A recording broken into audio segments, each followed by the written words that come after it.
चाहते हैं कि गांव भी तो स्मार्ट विलेज बने। एक स्मार्ट विलेज का कंसेप्ट अगर देश की राजधानी में नहीं बनेगा तो क्या पाकिस्तान में बनेगा? सीवर सारे ओवरफ्लो मारते हैं। जो हमारी समस्याओं का समाधान करेगा हम उसका स्वागत करेंगे।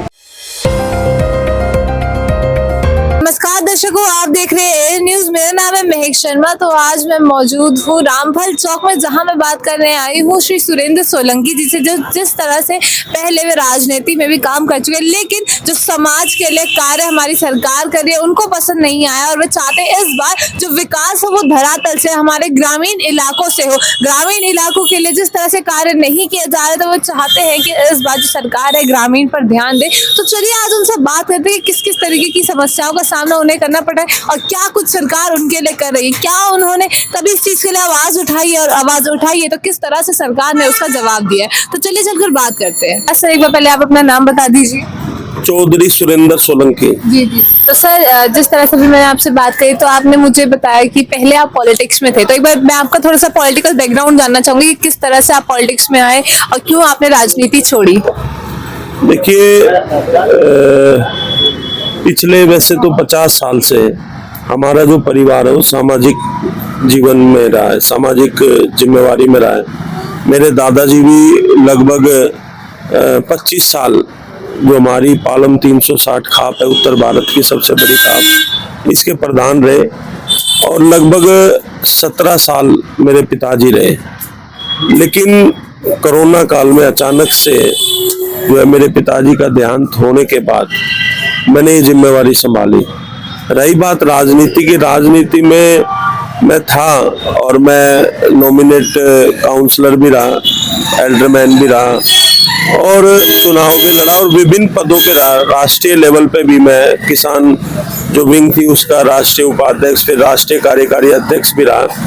लेकिन जब मेरे पिताजी का देहांत हुआ तो कहीं ना कहीं समाज की एक अचानक से एक बड़ी दुर्घटना घटी थी, तो समाज का एक दबाव था कि भाई हम तो आपके परिवार पे विश्वास है, तो हमें आपके परिवार से कोई ना कोई नेतृत्व चाहिए। और कहीं ना कहीं समाज के साथ हमारा एक व्यक्तिगत काफी लंबा जुड़ाव रहा है और मेरे दादाजी ने भी, पिताजी ने भी काफी लड़ाइयाँ देहात के लिए लड़ी। तो अचानक से पिताजी के जाने के बाद मैंने सोचा कि मैं अपने व्यक्तिगत स्वार्थ को छोड़ के समाज के स्वार्थ के लिए लड़ाई लड़ूं और मैंने उसी दिन पार्टी के सभी पदों से रिजाइन दे दिया था और लगभग 3.5 साल हो गए। मैंने कभी मुड़कर राजनीति की तरफ नहीं सोचा और मेरा एक ही प्रयास है कि जहां जहां पिछले 3-3.5 साल में मैं गया, लोगों की बड़ी विडंबनाएं हैं। दिल्ली के 360 गांव बर्बादी के कगार पर है, उनकी कोई सुनने वाला नहीं है और लंबे अरसों से उनकी कुछ समस्याएं वो पेंडिंग पड़ी हुई है और उसको लगातार कई दफा आंदोलन हुए। लेकिन जब पिछले 1.5 साल पहले हमने इस आंदोलन की शुरुआत करी और पिरागढ़ी के अंदर 3 सितंबर 2023 की जो महापंचायत रखी, उसने कहीं ना कहीं लोगों के अंदर, जो लोग हताश और निराश हो चुके थे, उनके अंदर एक उम्मीद जगाई कि हाँ, हमारा नेतृत्व मजबूत है और हम इस लड़ाई को लड़ सकते हैं। और उसके बाद लगभग 4-5 समस्याओं का समाधान भी हमने सरकारों से भिड़कर कराया। लेकिन अभी भी हमारा आंदोलन इसलिए चल रहा है कि हमारी जो प्रमुख बड़ी समस्याएं हैं वो अभी लंबित है। तो हम चाहते हैं कि विधानसभा के चुनाव से पहले हमारी सभी समस्याओं का समाधान हो। जी जी जी। तो सर जिस तरह से आपने बताया पहले राजनीति में भी थे, तो राजनीति में रह करके आपने समाज के लिए किस तरह से कार्य करे वो थोड़ा जानना चाहूंगी। देखिए, मैंने कहा ना कि सामाजिक परिवार तो था ही, जब से मेरा जन्म हुआ उससे पहले से हमारा परिवार सामाजिक था और मेरे खून में है समाज के लिए समर्पण, समाज की सेवा करना। और मैंने हमेशा बचपन से ही सीखा है अपने दादाजी से, पिताजी से भी, कि समाज से बढ़ के कुछ भी नहीं है, राजनीति भी नहीं है। और मैं नौजवान साथियों को ये जरूर बताना चाहूंगा कि अगर ये समाज ये परंपराएं, ये संस्कृति, ये हमारा गांव देहात, अगर ये जिंदा है, इनका वर्चस्व रहेगा तो ही राजनीतिक पार्टी आपको पूछेंगे। अगर ये खत्म हो गया तो कोई नहीं पूछने वाला। तो कहीं ना कहीं मैंने बचपन से ही सीखा है और मेरे अंदर इस बात को लेकर, नहीं तो आप देखिए कि लोग जो है सामाजिक जीवन से राजनीतिक जीवन में प्रवेश करते हैं। और मैं शायद, मुझे लगता है, मैंने अपने जो लोगों के मुंह से भी सुना हुआ है, मेरा एक पहला एग्जाम्पल है जो राजनीति छोड़कर समाज के लिए समर्पित जीवन अपना दिया है। और ना सिर्फ समर्पित जीवन दिया, मैंने पिछले 3.5 साल में अनेकों लड़ाइयाँ गांव देहात के लिए, किसानों के लिए, पहलवानों के लिए लड़ाइयाँ लड़ी है। और आगे भी मेरी कोशिश है कि जो दबा कुचला है, जो किसान है, गांव देहात है, उसकी लड़ाई को मजबूती से लड़े। तो कहीं ना कहीं ये चीजें, सामाजिक जीवन वो राजनीति से काफी कठिन है। राजनीति में जो भी व्यक्ति जाता है वो स्वार्थ के लिए जाता है। वहां पर आपको धन बल भी मिलेगा, वहां पर आपको शासन प्रशासन की ताकत भी मिलेगी, लेकिन सामाजिक व्यक्ति के लिए उसकी जो जनता है, उसके जो लोग है, समाज है, वही सर्वोपरि है, वही सब कुछ है। तो इसमें वो कहते हैं ना कि सामाजिक जीवन जीना हर व्यक्ति के लिए आसान नहीं है। और मैं जहाँ भी जिस गांव में जाता हूँ, लोग इस बात को कहते हैं कि राजनीतिक जीवन कहीं ना कहीं स्वार्थ का जीवन होता है और सामाजिक जीवन एक समर्पण भाव का जीवन होता है। तो मुझे तो बचपन से मैंने देखा है और मेरी हमेशा कोशिश रही है कि समाज के लिए जो कुछ हो सके उसको अग्रणी होकर भूमिका को निभाए। जी जी। तो सर, जिस तरह से भी चुनाव भी आने वाले, दिल्ली विधानसभा के चुनाव 2025 में चालू हो जाएंगे, तो इस पर आपका क्या नेतृत्व है? देखिए, हमने 13 अक्टूबर 2024 से गांव देहात बचाओ यात्रा की शुरुआत की थी और अभी तक लगभग 250 गाँव में हम जा चुके हैं। और 250 के 250 गाँव अभी तक ये सर्वसम्मति से फैसला ले चुके हैं कि जो हमारी लंबी समस्या है, अगर उनका समाधान विधानसभा के चुनाव से पहले नहीं हुआ तो दिल्ली के 360 गांव और 36 बिरादरी लोग आगामी चुनाव का बहिष्कार करेंगे।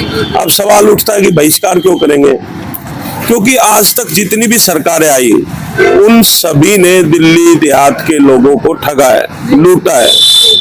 अब हम किस पे विश्वास करें? अब हम लोग 77 सालों से वोट देते आ रहे हैं। हमारे पूर्वजों ने इस दिल्ली को सुरक्षित रखा। हमारे जो पूर्वज हैं या हमारी जो पीढ़ी है, जनरेशन है, उन्होंने इस दिल्ली के डेवलपमेंट में अहम भूमिका निभाई। और आज कहीं ना कहीं दिल्ली के 360 गांव बर्बादी के कगार पर है। तो जब अब 77 सालों से वोट देते आ रहे हैं, पार्टियों को, सरकारों को हमारी जरूरत नहीं है, तो अब की बार वोट ना देने का फैसला मेरा अकेले का नहीं है, ये दिल्ली के सभी 360 गांव 36 बिरादरी का है। और मैं इसलिए आपको बता रहा हूँ, शायद दिल्ली के इतिहास में ऐसा आंदोलन कभी नहीं हुआ और शायद दिल्ली के इतिहास में इतनी बड़ी संख्या में इतनी बार पंचायतें भी नहीं हुई।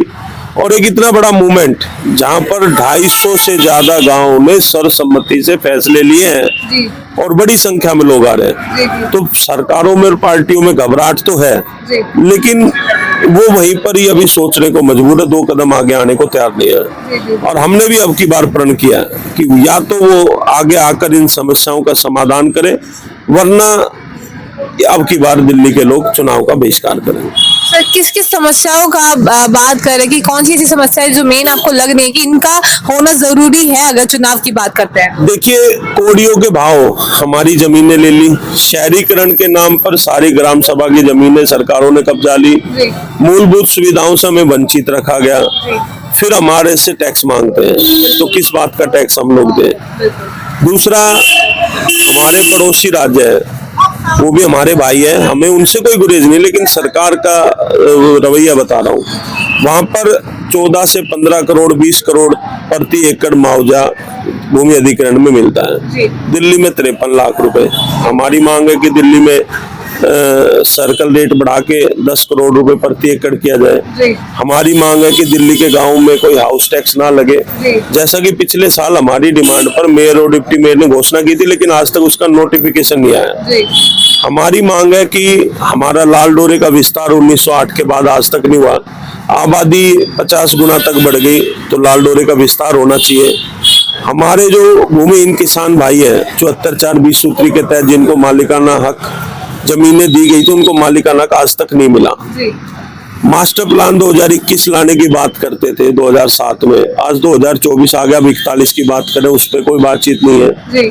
तो ऐसे अनेकों समस्याएं, जब हमारी भूमि अधिग्रहण की गई उसके बदले अल्टरनेटिव प्लॉट हमें दिए जाते थे, वो भी बंद कर दिए।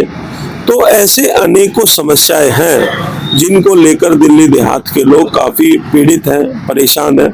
और सबसे बड़ी बात, दिल्ली के गांवों का अस्तित्व खत्म सरकारों ने कर दिया, वर्चस्व को खत्म करते जा रहे हैं। तो ये लड़ाई सिर्फ इन मुद्दों की नहीं है, दिल्ली देहात के वर्चस्व को बचाने के, दिल्ली देहात के अस्तित्व को बचाने की है। दिल्ली के गाँव की जमीनों पर सरकारी संस्थान बनते हैं, मेट्रो निकलती है, एयरपोर्ट बनते हैं, लेकिन वहीं से उनके नामो निशान को गायब कर दिया जाता है, मिटा दिया जाता है। ऐसा क्यों?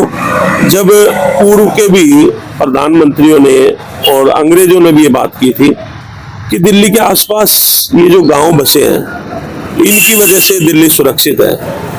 वरना जब इससे पहले जब कलकत्ता में दिल्ली देश की राजधानी थी, वहां कई बारी लूटा गया, उजाड़ा गया, लेकिन जब से दिल्ली में बसी और ये दिल्ली के चारों तरफ जो गांव बसे हैं इन्होंने इसको सुरक्षित रखा।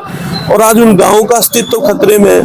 मतलब जो काले अंग्रेज भी हमारे साथ शोषण नहीं कर पाए, गोरे अंग्रेज, आजकल की ये सरकारें हमारे साथ शोषण करने के लिए तैयार है। तो अब दिल्ली के ग्रामीण इस बात को सहन नहीं करेंगे, बर्दाश्त नहीं करेंगे। वो अपने हक और अधिकार की लड़ाई, अपने वर्चस्व की लड़ाई मजबूती से लड़ेंगे। तो सर, फिलहाल किसी पार्टी से आपको उम्मीद है कि आपकी इन समस्याओं के लिए हल निकालेगी ऐसी कोई पार्टी? हम तो चाहते हैं, हमारी तो उम्मीद है कि भाई दोनों सरकारें इसमें सुनवाई करें और खुद जो तीसरी पार्टी है वो भी इन चीजों का समर्थन करे। लेकिन अभी कोई कदम आगे बढ़ता दिख नहीं रहा और हमें मजबूरी वर्ष इस फैसले के साथ जाना पड़ेगा।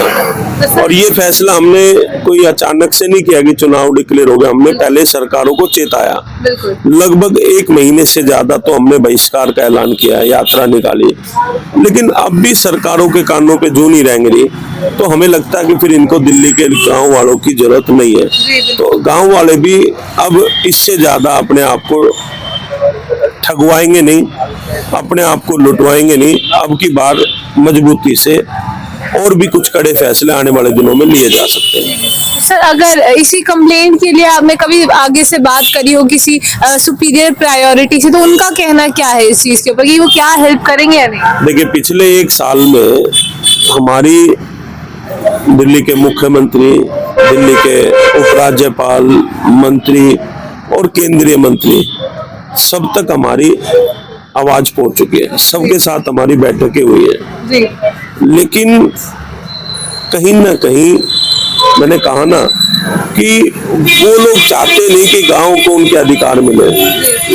तो इस तरीके से तो अब हम लोग भी नहीं सहेंगे। और हम लोगों ने हर प्रयास किया, हर शासन प्रशासन में बैठे हुए हर व्यक्ति को हमारी समस्याओं का पता है और हमने सबको ज्ञापन दिया है और अब उम्मीद करते हैं कि वो उस पर फैसला करें।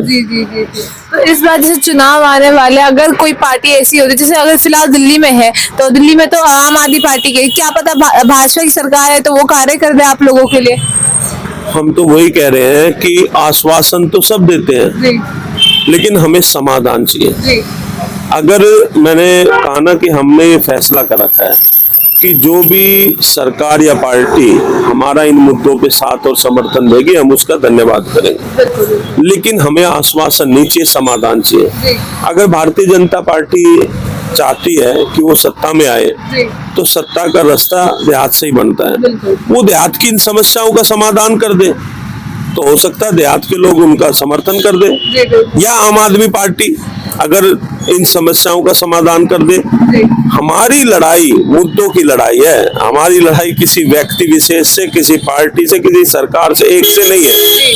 हमारी लड़ाई है कि हमारे मुद्दों का समाधान होना चाहिए, जो कर देगा उसका स्वागत करेंगे। तो हम कोई किसी से व्यक्तिगत तौर पे किसी से हमारा झगड़ा नहीं है, हमारी लड़ाई है कि हमारे मुद्दों का समाधान होना चाहिए। सर अभी तक फिलहाल कोई सुविधाएं जो है अगर नॉर्मली धरातल की बात करें हम गाँव में कि धरातल के हिसाब से सरकार जो है कोई सुविधाएं लोगों को दे रही हो अपने तरफ से, ऐसा कुछ है वहाँ पर? देखिए गांव में तो हालात बद से बदतर होते जा रहे हैं। गांव में तो सुविधाओं का लगातार अभाव है जी। कोई ऐसी पहल नहीं हुई है जी। और खास तौर पे पिछले 10-15 सालों में तो दिल्ली के गांव स्लम बनते जा रहे हैं, बर्बादी के कगार पर खड़े हैं। तो ऐसी कोई सुविधा मेरे को तो कहीं नजर आई नहीं। तो ये लोग तो बातें करते हैं कि पानी बिजली फ्री देते हैं, सब कुछ काम लोगों के लिए कर रहे हैं, जमीनी स्तर से जुड़ रहे हैं लोगों से, तो ये बात तो ये अपने दावा से कहते हैं, आप बता रहे हैं कि काम नहीं होता। देखिए अगर दिखता तो आपके सामने होता। जी। अब हवाई बातें करना आसान है बिल्कुल। लेकिन उसको धरातल पे उतारना उतना ही कठिन है। जी। मैं आपको सैकड़ों से ज्यादा गांव ऐसे दिखाऊंगा जो स्लम से भी बुरी हालत में है। जी बिल्कुल। और सरकारों ने शहरीकरण के नाम पर सारी ग्राम सभा की जमीनें कब्जा ली, जबकि ग्राम सभा की जमीन का मालिकाना हक गांव का है। वो गांव की मूलभूत सुविधाओं में काम आनी चाहिए। वहां पर सरकारों ने प्राइवेट संस्थाओं को दे दी, जे कॉलोनी बसा दी या और किसी सरकारी डिपार्टमेंट को दे दी। तो गांव वाले कहाँ जाए? उनके बच्चों के पास ना खेलकूद का मैदान है, ना कोई स्टेडियम है, ना पार्क है, ना स्कूल है। तो मूलभूत सुविधाओं से आज भी वंचित है। तो कहाँ विकास हुआ? और एक तरफ सरकार बात करती है कि हम स्मार्ट सिटी बनाएंगे, तो गांव की जमीनों पे शहर बन रहे हैं, वो तो स्मार्ट बन रहे हैं, लेकिन गांव कहीं ना कहीं लुप्त होते जा रहे हैं। गांव के हालात बद से बदतर होते जा रहे हैं। तो हम चाहते हैं कि गांव भी तो स्मार्ट विलेज बने। एक स्मार्ट विलेज का कंसेप्ट अगर देश की राजधानी में नहीं बनेगा तो क्या पाकिस्तान में बनेगा या अफगानिस्तान में बनेगा? देश की राजधानी दिल्ली है, वहां पर राष्ट्रपति से लेकर प्रधानमंत्री सभी देशों के उच्चायुक्त सब रहते हैं। तो यहाँ पर अगर स्मार्ट विलेज बने तो एक संदेश भी जाएगा विश्व के अंदर कि हिंदुस्तान की राजधानी दिल्ली के अंदर स्मार्ट विलेज है, लेकिन यहाँ के गांव नरकीय जीवन जीने को मजबूर है। सर क्या अगर आप बताएं 10-15 साल से तो और बुरा हाल हो गया, तो क्या उससे पहले जैसे कांग्रेस की सरकार थी तो क्या वहाँ कार्य किए जाते थे या उन पे ध्यान दिया जाता था उनकी सरकार में? देखिए गांव के बारे में आज तक किसी ने नहीं सोचा। इस बात को कहने में बिल्कुल भी गुरेज नहीं है, क्योंकि अगर सोचा होता तो इतने हालात खराब नहीं होते। लेकिन अभी फिलहाल के जो 10-12 साल है इसमें और ज्यादा सुधार होने की बजाय इनमें और ज्यादा माहौल खराब होता चला गया। तो हम चाहते हैं कि हमारी कोई किसी पार्टी व्यक्ति विशेष की बात नहीं करते, हम चाहते हैं कि इन गांवों का डेवलपमेंट हो, इन गांवों की सुविधाएं गांव को मिले, ये हमारा संकल्प है। तो सर अगर मैं वहाँ धरातल की ही बात करती हूँ, जिस तरह से क्या पानी बिजली की भी वहाँ दिक्कतें होती हैं आज के टाइम पर भी? खूब है, आप जाके देखिए गंदा पानी, बारिश के समय में गंदा पानी आ जाता है, सीवर सारे ओवरफ्लो मारते हैं। कहीं ना कहीं जो सीवर की लाइनें जो डाली गई, जो मेन लाइनें मैं बता रहा हूँ, वो कोई 30 साल पुरानी है, 40 साल पुरानी है, पानी की लाइनें पुरानी है। तो वो जब बारिश के समय में बारिश आता है तो वो सीवर का पानी के अंदर मिल के जाता है। और आज सबसे ज्यादा दिल्ली के अंदर 3 तरह की बीमारियां फैल रही हैं। एक कैंसर जैसी खतरनाक बीमारी, एक लीवर लोगों के काफी खराब हो रहे हैं, तो ये, और एक कहीं ना कहीं लोगों के जो मैं कहूँ कि लंग्स की प्रॉब्लम हो रही है। तो तीनों समस्या कहाँ से आ रही है? ना दिल्ली में स्वच्छ हवा है, ना दिल्ली में स्वच्छ पानी है, और ना दिल्ली में मैं कहूँ कि भाई मूलभूत सुविधाएं हैं। तो इसलिए हालात हो गए और कहीं ना कहीं लोगों का जीवन बहुत कम होता जा रहा है। तो आज सोचने की जरूरत है कि दिल्ली के लोगों को स्वच्छ पानी दिया जाए, स्वच्छ हवा दिया जाए और उनको मूलभूत सुविधाओं से वंचित ना रखा जाए। सर अगर मैं बात करूं, जैसे कई बीमारियां भी लोगों को हो जाती है, तो एक कंसेप्ट आम आदमी पार्टी चला रही है मोहल्ला क्लिनिक का, तो क्या आपके क्षेत्रों में कहीं मोहल्ला क्लिनिक नाम की कोई सुविधाएं मिलती है? नहीं, मोहल्ला क्लिनिक के हालात अच्छे नहीं है और ना उनमें डॉक्टर्स पूरे रहते हैं, ना दवाइयाँ पूरी मिलती है। तो मोहल्ला क्लिनिक का कंसेप्ट हो सकता अच्छा होगा, लेकिन जिस तरीके से उसको डिलीवर होना चाहिए था वो उस तरीके से नहीं हो पाया। तो हम चाहते हैं, अब हमारे यहाँ पालम गांव में ही हॉस्पिटल था, आज उसके हालात आप जाके देखो। हम उसी हॉस्पिटल को अगर डेवलप किया जाता तो अच्छा होता।